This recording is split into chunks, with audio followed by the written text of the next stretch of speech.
Is Governor Gladys Wanga fit to be President Ruto's running mate in 2027? Welcome to today's video. Let's dive into this deep, pressing question.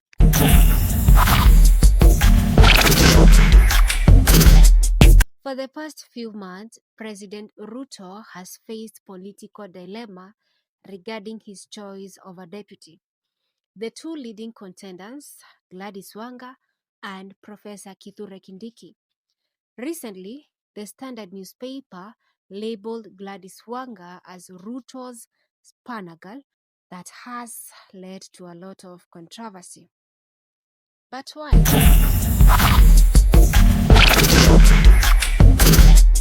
Wanga has been vocal in demanding the deputy president position, indicating her willingness to do whatever it takes to secure it. The newspaper revealed that as the chair of ODM, she is supporting Ruto's re-election, but only if she receives the ticket to deputize him. This raises a crucial question. Is ODM motivated by serving the people, or they are simply seeking for power? What do you think? Hatuwezi kuwa bila power. Ni lazima tupate power. Na hiyo kupata power mpaka wakosi watakuwako. Watakuwa kwa meza. Wakosi hawawezi kwanza kuwa kwa meza. Wakosi watakuwa kwa meza. Lakini kuna kitu kingine watu wengine walimisinterpret. Walisema ati mimi nilisema ati sisi hatutaki kiti cha deputy president. Hiyo kiti ya deputy president ndio tunalenga sana. Hiyo ndio tunalenga. However, Gladys Wanga must answer this hard question. What does she bring to the table? Because in politics, it's all about numbers. The recent split we have seen in ODM after the departure of allies like Sifuna and Babu could result in scattered votes. Just last week, her deputy governor resigned, citing persistent irreconcilable differences. And this is significant when it comes to politics. Remember, back in 2022, her deputy, Wanga, stepped down to support her. However, many now speculate that he may replace her in 2027. And again, if a governor struggles to maintain a working relationship with her deputy, how can she serve the interest of a common mwananchi?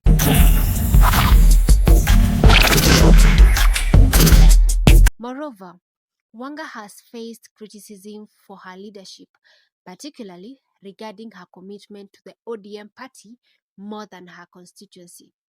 There is a growing perception that people in her region are rejecting her, and this is casting more doubt on her ability to deliver votes for President Ruto. Wanga has been accused of harming ODM party, with critics claiming she misleads leaders like Oburu Odinga. Her recent comments about her former deputy were controversial.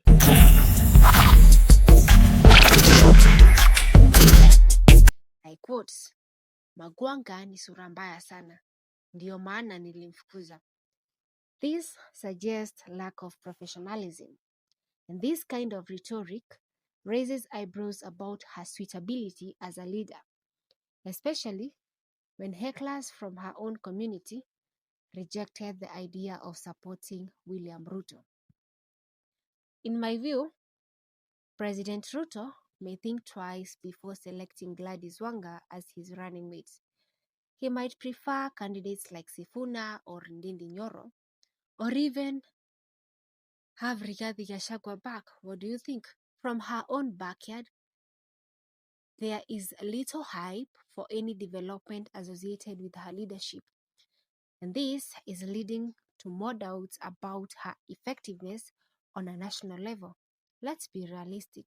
If it's difficult to deliver in a county, what about a country? Impossible. In fact, there is speculations that she might be a one-term governor. And are you aware of the proposed agreements between ODM and UDA?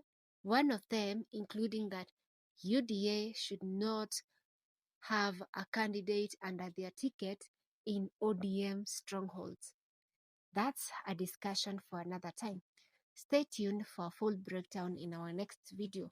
In the meantime, give this video a thumbs up and subscribe for more insightful content. And if politics is your interest, please keep watching our videos for more.